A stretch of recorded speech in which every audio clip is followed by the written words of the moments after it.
United States Army presents The Big Picture, an official report produced for the armed forces and the American people.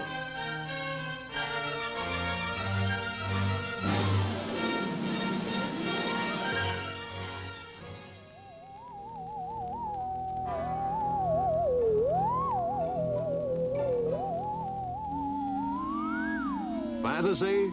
Not at all. What you see on the screen at this moment, and will see in greater detail a bit later in this film, is a glimpse of the United States Army in the years that lie just ahead of us.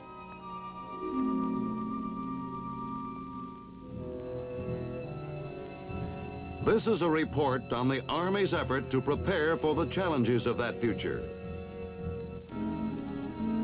It is a report on the Army's effort to achieve a sharper sword and stronger shield with which it can do its assigned part in preserving the peace, or if necessary, defending the nation and the free world against whatever enemy might rise against it.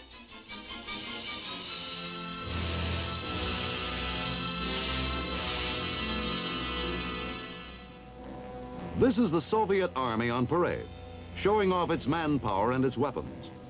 The event is a recent Moscow celebration of the Soviet Communist Revolution. Their marching men and rumbling tanks, their massive and powerful weapons, are part of the largest land army on Earth today. The Soviet Army has under arms in its ground forces alone 2.5 million men, organized into 175 combat line divisions, most of them armored type.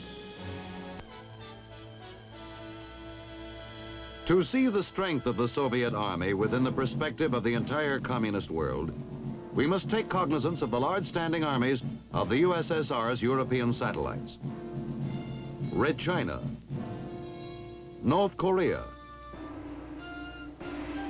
and North Vietnam. Together, these communist countries have in being armies totaling more than 4 million men.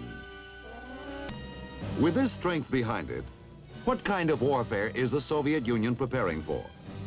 Indications are strong that the most probable threat posed to us may not be from the long-range bomber or the ICBM. The Soviets are concentrating today on the expansion, training, and equipping of the army and supporting forces. The Soviets do have the capability of starting an all-out nuclear war, but there is little doubt that they are aware that that kind of war would bring untold devastation upon them.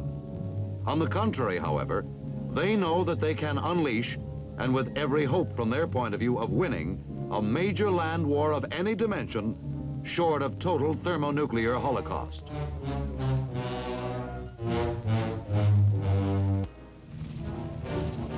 To meet the threat of land warfare involving large numbers of well-equipped communist troops, the United States has a combined arms team, which includes the Army, the Navy and Marines, and the Air Force. We also have a strong reserve, which stands ready to support each of our services. In this combined arms team, it is the Army which is charged with the primary responsibility of engaging the land forces of an enemy. This report is based on the assumption that ground combat will be necessary in any war initiated by communist forces. To assume less, to be prepared for less, is to put our nation in certain jeopardy if war does come. And beyond that fact, is to endanger the peace itself. Since our nation's policy is built on the belief that in our strength lies the only sure deterrent to our potential enemy's aggression.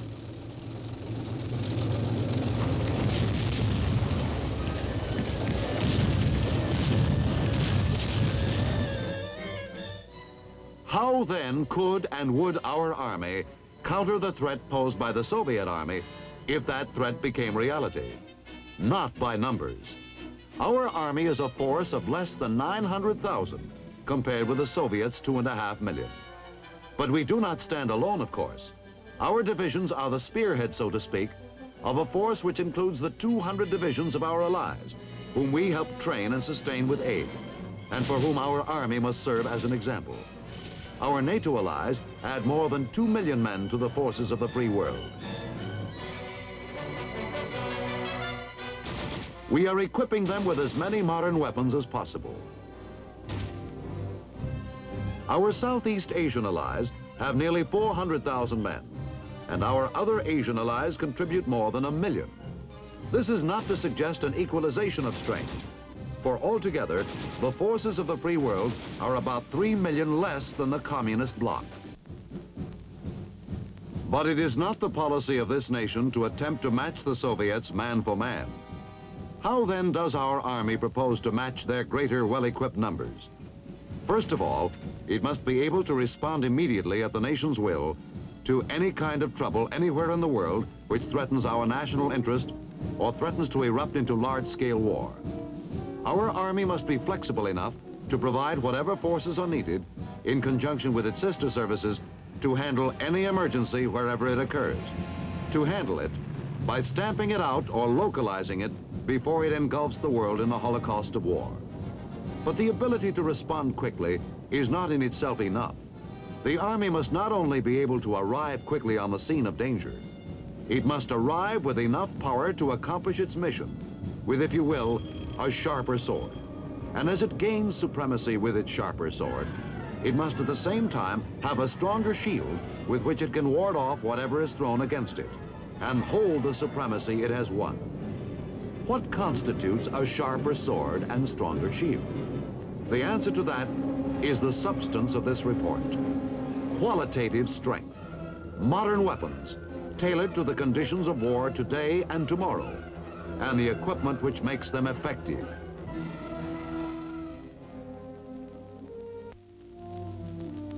The new Pentomic Division is composed of 5 smaller, more powerful units called battle groups. The battle group, a symbol of today's recast army, is designed to fight however conditions dictate in any kind of battle situation. This is what a battle group looks like, massed for photographic purposes. A powerful force of some 1,500 men and the equipment which sustains them in combat. In tactical situations, of course, the battle group would never appear massed. Indeed, throughout this film, you will see combat scenes of men and machines grouped together for photographic convenience, but entirely unrealistic in terms of the conditions of the atomic battle area of tomorrow. The battle group is designed to fight under fluid conditions, widely dispersed over great distances, its units coming together to deliver a massive blow at the enemy, then rapidly dispersing again to deny the enemy a lucrative target, constantly moving, grouping, shifting, a lean, powerful fighting machine. The battle group, to repeat, is a building block, one of 5 similar units which make up a division.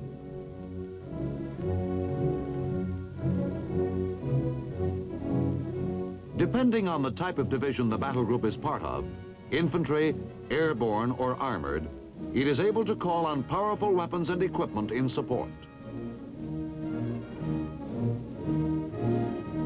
Here are some of them. Some of the vehicles which give an airborne division its mobile capability on the ground. The aircraft which provide its tactical aerial mobility. The maintenance and supply vehicles of an infantry division. The medical equipment which provides care for the wounded in the field.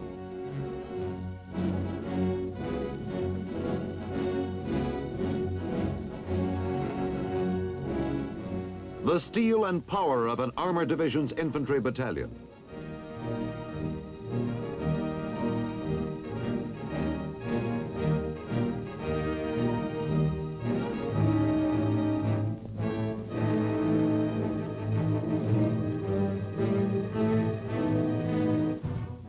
The tough and mobile strength of an armored division's tank battalion.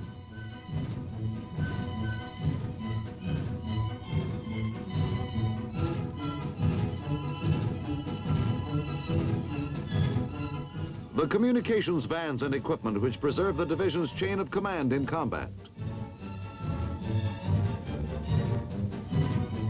The heavy equipment which provides bridges and builds roads for an armored division.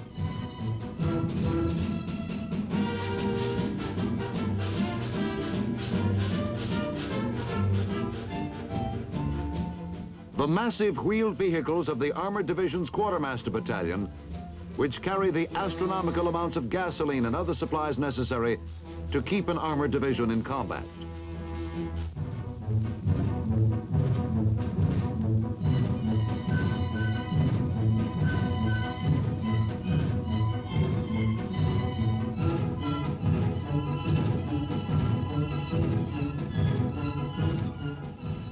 The powerful destructive weapons of the division artillery. And behind these stand Corps and Field Army artillery. What you have seen here is a massive display of the items each of the Army's battle groups and the supporting units in its parent division should have in order to be at the peak of effectiveness, as effectiveness is measured today. Meeting and maintaining this demand is a challenge that faces not only the Army, but the nation as well. It is not an easy task, nor an inexpensive one. To fully equip an airborne division today costs almost $40 million. An infantry division, more than $59 million. An armored division, $124 million. Nor does the challenge end there.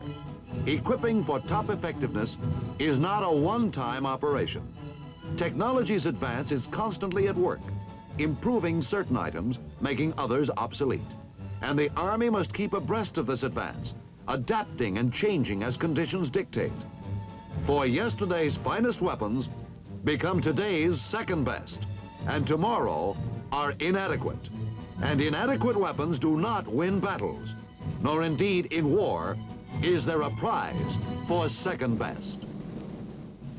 Let us now look more closely at examples of what the Army presently has and where improvements are needed, beginning with the battle group.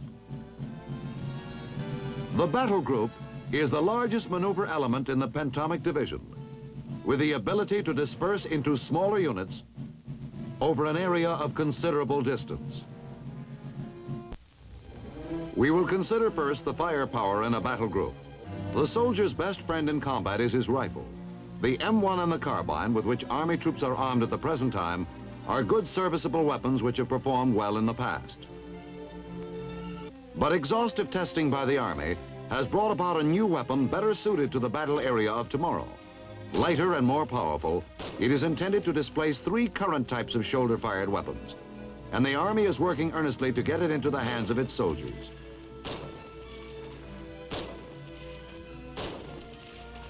Also, it has developed a new lighter-weight general-purpose machine gun, which is more effective than the light machine gun it is designed to replace. Heavy mortar is now organic to the battle group. To replace it with a weapon with a range equal to or better than ranges of present medium conventional artillery, the Army has a need for a self-propelled weapon combining the short-range features of the mortar with the long-range abilities of the howitzer. The battle group needs a lightweight, mobile, primarily atomic missile with a range equal to or better than ranges of present medium conventional artillery, and the Army is developing such a missile now. These are some of the weapons intended to increase the firepower of a battle group. Behind a battle group at the battle group's parent division must stand weapons powerful enough to operate within a large area a division must cover. The first rocket to be assigned to the division is the Honest John, which can deliver a warhead, either atomic or high explosive, to targets 15 miles away. The Army plans to replace it with a smaller, lightweight version. Behind the division, weapons of even greater firepower must be available in the Corps area, which covers 50 to 100 miles on a side. The Lacrosse is a surface-to-surface guided missile. The Army needs this weapon to fill the requirement for an accurate, destructive, all-weather system capable of close support of ground troops for the Corps area. The Corporal, a medium-range guided missile which can deliver atomic or non-atomic fire within a 70-mile zone, gives the Army a core weapon to augment close tactical air support and artillery fire. The Sergeant, now in production, has approximately the same range as the Corporal, but it is smaller, more mobile, and more accurate. Its use of solid fuel rather than liquid simplifies handling. The Army plans to replace the Corporal with this weapon in the near future.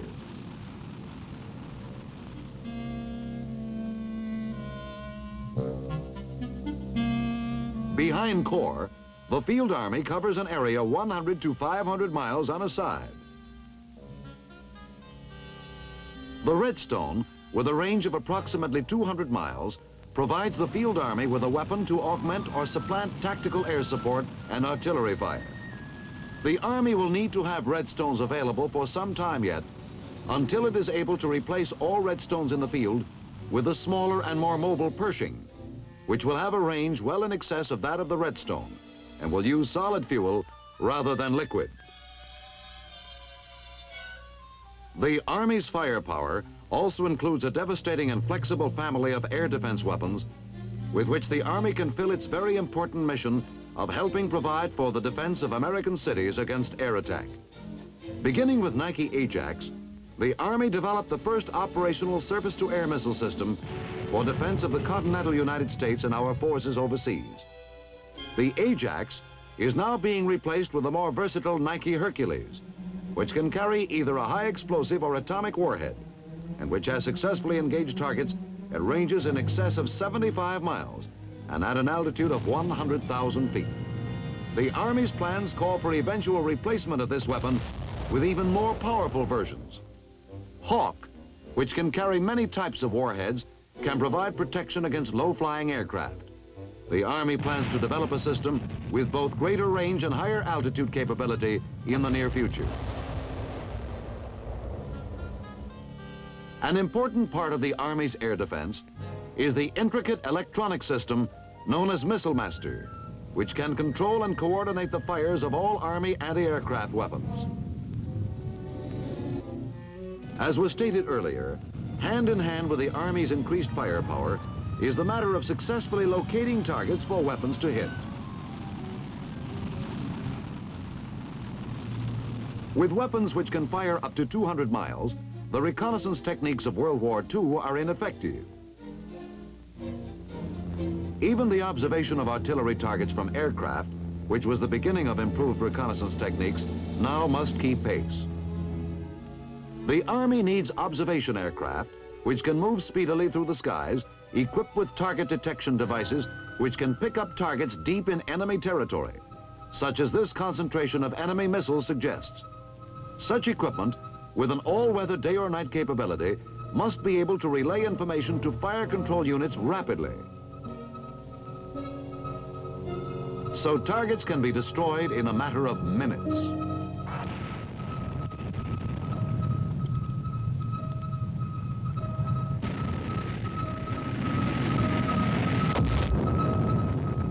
The Army envisions the use of unmanned drones and other aircraft of many kinds in which the latest target detection devices can be employed.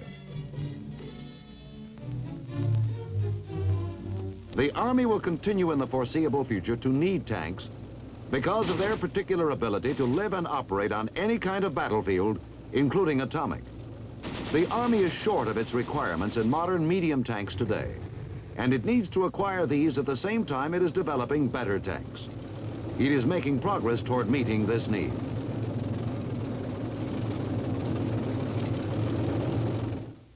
In the future, it will need a main battle tank that will be faster and lighter, with atomic firepower of its own.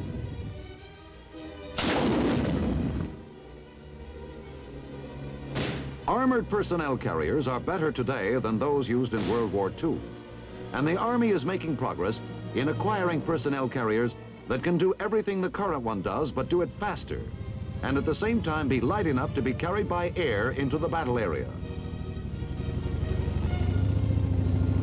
The greatest recent development in mobility has been the evolution of aircraft which can carry troops in the battle area. Aircraft which can travel close to the ground below radar range. Helicopters can also be used effectively for reconnaissance. for the evacuation of wounded, and for supply.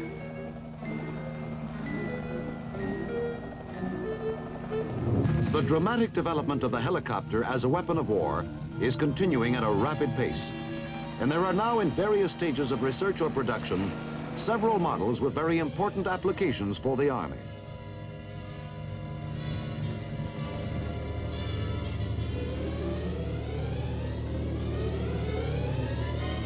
Fixed-wing aircraft can perform some of the same duties that helicopters can, and others under certain conditions. Development of even more powerful fixed-wing aircraft with short takeoff and landing capabilities holds much promise. Another aircraft with important applications is one with a helicopter's capability for vertical ascent and descent, combined with the flight capabilities of a fixed-wing plane. Aircraft also increase the mobility of the logistical support which must follow our forces into combat. The importance of logistical support by air will continue to grow as technology develops aerial equipment which can transport heavier loads. But most logistical support will continue to move on the ground, and it is imperative that it be able to keep up with our mobile fighting units. The 2.5-ton workhorse, however valiant a job it has done in the past, is not capable of meeting the much more rigorous demands of the shifting, fast-moving battle area of the future. And the Army is programming now for trucks superior to that honored vehicle. But even these will not completely meet the requirement, and the Army is making an intensive study of the kind of wheeled vehicles needed in the atomic age. At the same time, the Army is reducing its logistical burden through standardization of parts and reduction in size of equipment. Here is an example. This radio equipment used by the soldier in Korea will soon be reduced to a radio with helmet receiver and pouch-type transmitter, and eventually it will be possible to reduce the equipment to the size of a fountain pen. The Army is also reducing its logistical burden by transporting the great amounts of fuel our forces require in flexible pipelines, collapsible bulk fuel tanks, giant tires which can carry fuel inside them, and other devices. But the most substantial alleviation of the problem will come when the Army is able to increase the use of diesel engines, or engines which will operate on a wide range of fuels. The ultimate answer would be a new concept in fuel, a chemical fuel which would free the Army from petroleum. Army scientists are today experimenting with exotic fuels in the constant hope of achieving a breakthrough in this area. As the Army seeks constantly to perfect its tactical concepts to the changing conditions of war, the need for special new equipment is made known. Armed helicopters with which the Army is experimenting today provide one example.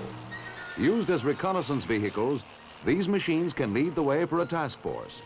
By moving quickly into an area, firing into it, taking advantage of the terrain to hide, and drawing the enemy's fire, they can estimate the amount of enemy resistance and quickly call on firepower from the rear.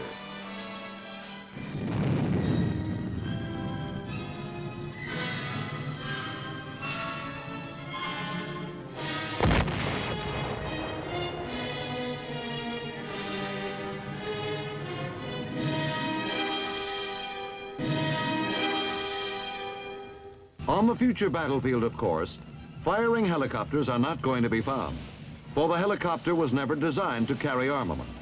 But the need has clearly been shown for aerial assault vehicles, and with these firing helicopters, techniques are being developed for use with better equipment which will be available later.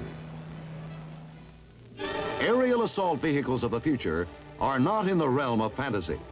Some of the Army's research and development effort is now being devoted to developing such vehicles as these, which will employ tactical concepts that are being perfected with Army aircraft today.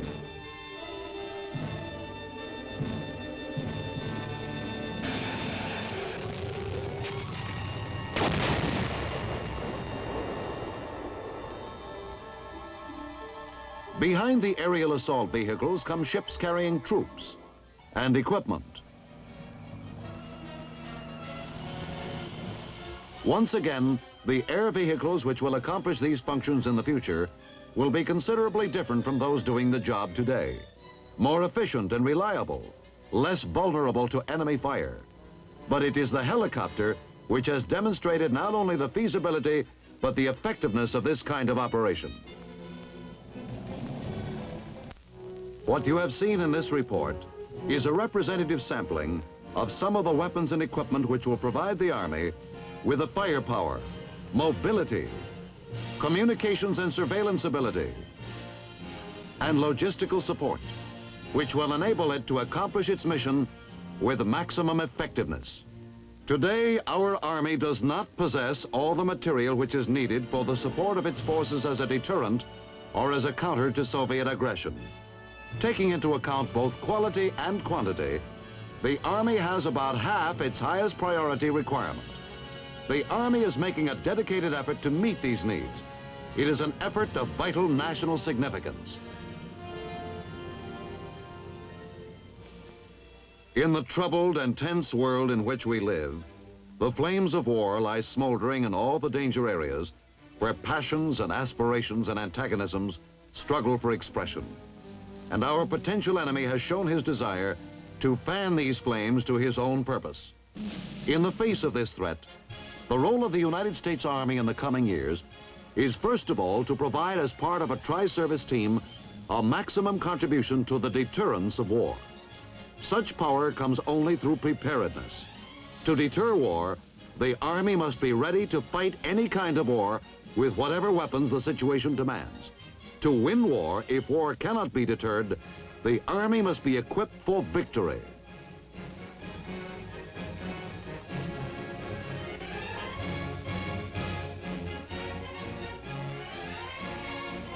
The Army stands today alert and responsive to the nation's will, in company with its sister services, the Navy and Marines and the Air Force. It is trained and reorganized to meet the special and compelling demands of war in our day and in the future, as that future can be foreseen in the minds of men. To keep its reorganized form as effective as the spirit which motivates it, the Army's most compelling challenge is to keep its fighting units constantly girded with the modern weapons and equipment which provide superiority. For yesterday's finest weapons become today's second best, and tomorrow are inadequate.